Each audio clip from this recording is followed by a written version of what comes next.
안녕하세요. 좌파 사상에 점령당한 미국 민주당이 전문 폭력 선동 집단인 그 안티파와 BLM 등이 국회의사당을 침범하고 점령한 것을 그때 같이 섞여 들어간 일부 트럼프 지지자들에게 뒤집어 씌워서 갑자기 통행금지를 선포를 하고 그 다음에 피신했던 의원들을 다시 데리고 들어오면서 공화당 쪽 국회의원들을 마치 그 선동하고 의사당을 침입한 그 폭도들의 무슨 그 공범이나 되는 것처럼 취급을 해가면서 조 바이든의 부정선거를 그 이의를 각주가 법에 따라서 이의를 제기하고 그 증거를 제출하는 과정을 무시하면서 가짜 바이든을 진짜 대통령인 것처럼 인증을 해버렸습니다. 그리고 나서 바로 트럼프 대통령의 SNS 계좌들을 다 삭제를 해버리고, 그리고 트럼프 대통령의 측근들도 다 삭제를 해버렸습니다. 그리고서는 펜스 부통령에게 트럼프를 끌어내려라 권자해서 네가 안 하면은 의회가 임피치 해가지고 끌어내리겠다. 제가 이번 주에 미국 수도에서 민주당이 저지르는 일들을 보고 거의 한 세기 전에 2차 대전이 일어나기 전에 그 1930년대를 보는 것 같은 그런 느낌이 들었습니다. 아주 오래된 수법이죠. 1933년도에 독일의 국회의사당에 의문의 화재가 발생했습니다. 그리고 그 다음날 아침에 그 나치가 나치 언론이 아닌 다른 언론사들을 다 폐간을 시켜버렸어요. 그리고 하나 남은 나치 언론만 가지고 히틀러가 지극히 정상적이었던 독일 사람들을 눈과 귀를 막아서 그 미치광이의 도가니 속으로 집어넣고 2차 대전을 일으키고 유태인들을 학살을 하기 시작하고 이런 일들이 생긴 겁니다. 그리고 또 그 전에 2년 전이죠. 1931년도에는 그 만주에 있었던 일제의 그 관동군이 목단강에서 철도를 폭파하고 이 폭파한 것을 그 중국군이 했다라고 주장을 하면서 중국군을 그 공격을 해서 전쟁을 일으키고 이제 중일 전쟁이 시작이 됐습니다. 자, 이런 식으로 그 먼저 일을 이렇게 벌려놓고 상대방이가 뒤집어 씌워가지고 국민을 선동하는 방법, 아주 오래된 방법이죠. 이걸 쓴 겁니다. 그리고 나서 지금 트럼프 대통령과 그 측근은 뭐 당황을 하고 있고 아마 뭐 어떤 조치를 취하고 있는 것 같습니다만은 알 길이 없습니다. 현재로서는. 제가 이번 주에 미국의 수도에서 일어나는 일을 목도를 하면서 미국의 헌법 질서와 민주주의가 송두리째 흔들리고 있는 거 아니냐 하는 불안감도 있습니다. 하지만 저는 240년 전에 온 지구의 백성이 왕정의 통치하에 있을 때 일반 백성들이 일어나서 자유민주주의 국가를 세운 미국이 이걸로 무너진다거나 그럴 거라고는 전혀 생각하지 않습니다. 단 이번 사건을 보면서 중국이 미국의 헌법과 중앙정부가 연방제 하에서 주정부에게 제한적인 권한밖에 없다라는 거와 그 다음에 워싱턴의 특수성, 그 다음에 슈퍼파워의 수도인 워싱턴에 각국의 나라와 로비 회사들이 연계돼서 자기 주에서 보낸 그 주 국회의원, 그 주 출신 연방 국회의원, 또 그 주에서 보낸 그 연방 상원의원들이 워싱턴에 와서 자기네 주에 뽑아준 주민들과는 관계없이 국제적인 그 이해관계라든가 또는 미국의 연방정부가 주정부로 보내는 예산 같은 이런 데 깊숙이 관여하면서 자신들의 이익을 챙겨오는 사람들이 참 많고, 이런 것들을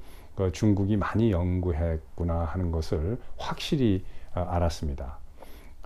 이 군사적인 세계 슈퍼파워를 힘으로 정면 도전할 수는 없으니까 이런 방법으로 총을 쏘지 않는 또 하나의 냉전인 겁니다. 그러니까 그 미국의 사회의 약점을 파고들어서 뒤에서 조종할 수 있는 파워를 가지려고 하는 게 이번에 다 드러난 거죠.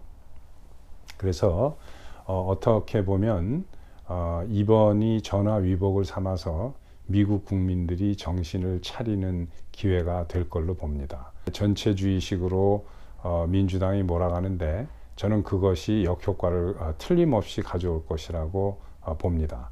그리고 이제 한 가지는 트럼프 대통령이 그 트위터 계좌가 삭제되기 직전에 8일 날 9시 46분쯤에 보낸 그 트위터가 있습니다. The 75 million great American patriots who voted for me, America first and make America great again, will have a giant voice long into the future. 자, 이 얘기는 그 America first와 make America great again, 자기 이제 자신의 그 슬로건이죠. 를 위해서 나를 뽑아준 7,500만 명의 위대한 그 미국의 애국자들은 will have a giant voice long into the future.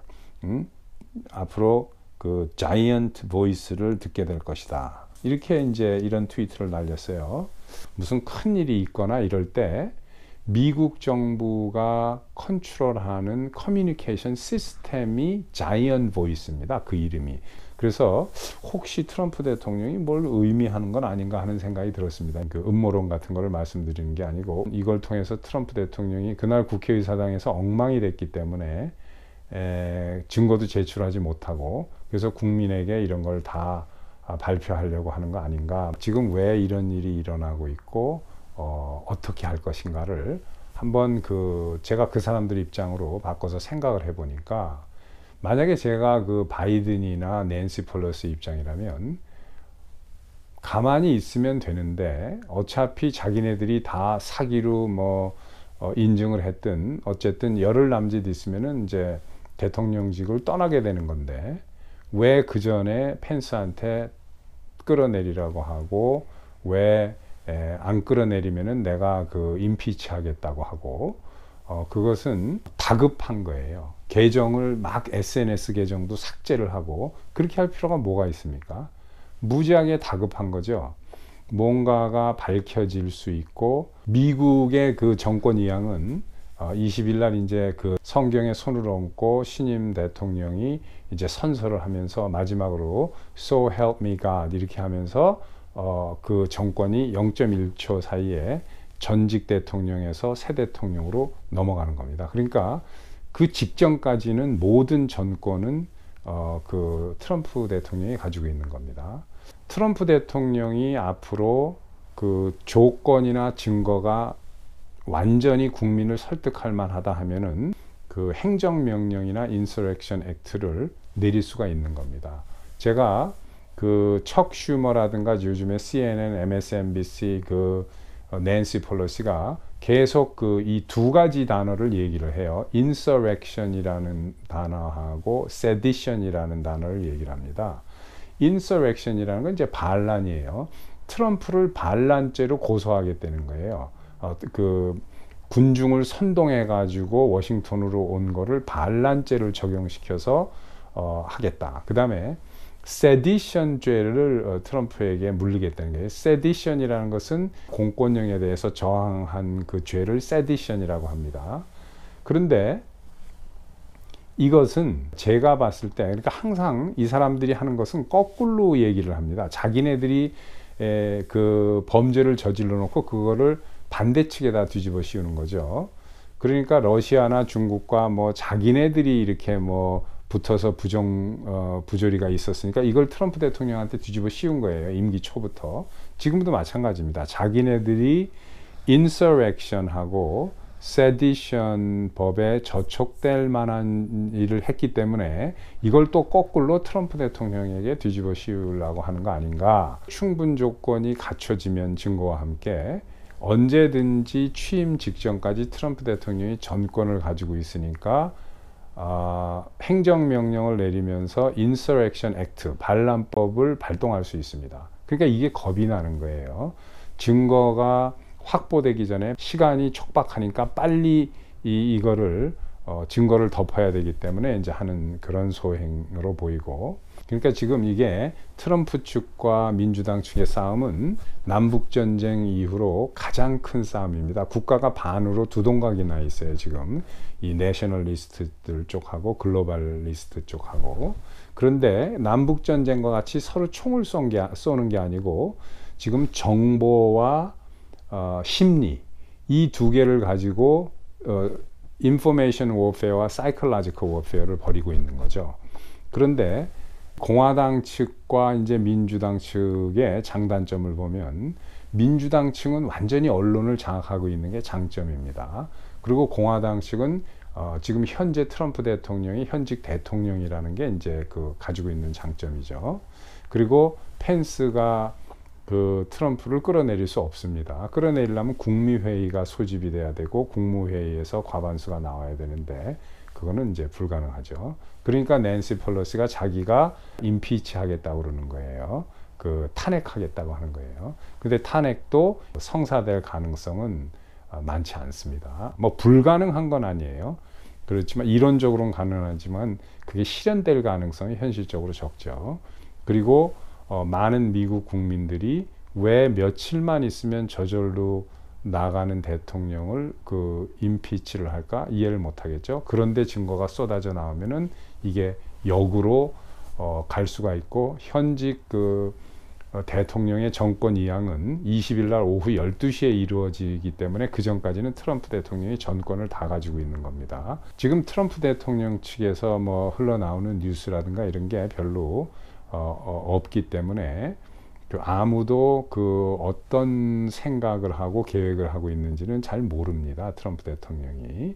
그러나 이제 우리가 내가 만약에 트럼프 입장이라면 과연 어떤 생각을 하고 어떤 일을 할 것인가를 추측을 한번 해보면 대강 우리가 짐작은 할 수 있습니다. 제 생각에 가장 좋은 시나리오는 물론 트럼프 대통령이 충분한 증거를 다 확보를 했고 자기 편에 쓸 군이라든가 뭐 이런 데 있는 사람들도 확보를 했고, 또 해서 적당한 시기에 앞으로 2, 3일 안에 뉴스를 터뜨리고 행정명령을 발동을 하고 인서렉션 액트를 발동을 하고 해서 관련자를 체포하고 하는 게 제일 좋겠죠. 그런데 그런 게 충분치 않다면 그러면 과연 뭘 어떻게 할 것이냐.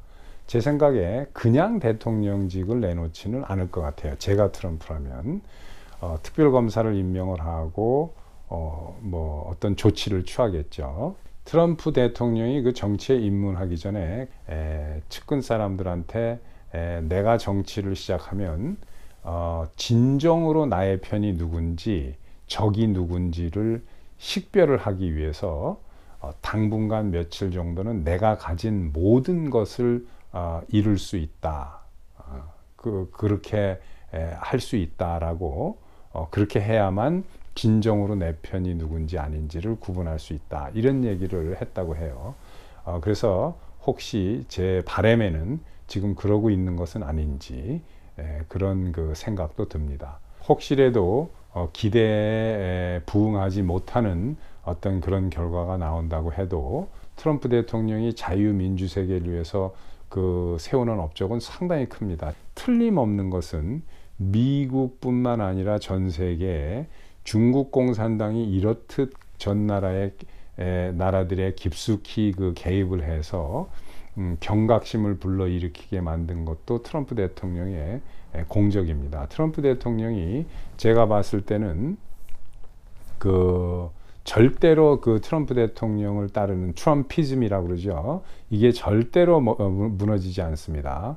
왜 그러냐면은 7,500만이라는 미국 대선 역사상 가장 많은 표를 받은 대통령이에요. 근데 이걸 이겼다고 하니까 바이든이 이게 말이 안 되는, 수학적으로 통계적으로 말이 안 되는 주장을 하고 있는데, 지금 공화당의 85%가 사기 선거라는 것을 강력하게 믿고 있고, 중도 사람들, 어느 당에도 속하지 않은 인디펜던트의 31%가 이거는 바이든이 사기 선거라고 생각을 하고 있고, 민주당 사람들의 17%가 바이든이 사기 선거로 도둑질한 거라고 이렇게 믿고 있습니다. 그러니까 트럼피즘이 없어질 그 가능성은 없습니다. 앞으로 이것은 계속되고 더 세지면 세지지. 그래서 너무 걱정하지 마시고 망중한이라고 조용한 가운데 뭔가 바쁘게 돌아가는 거는 아닌가 하는 그런 기대를 한번 가져봅니다. 자, 그럼 또 뵙겠습니다.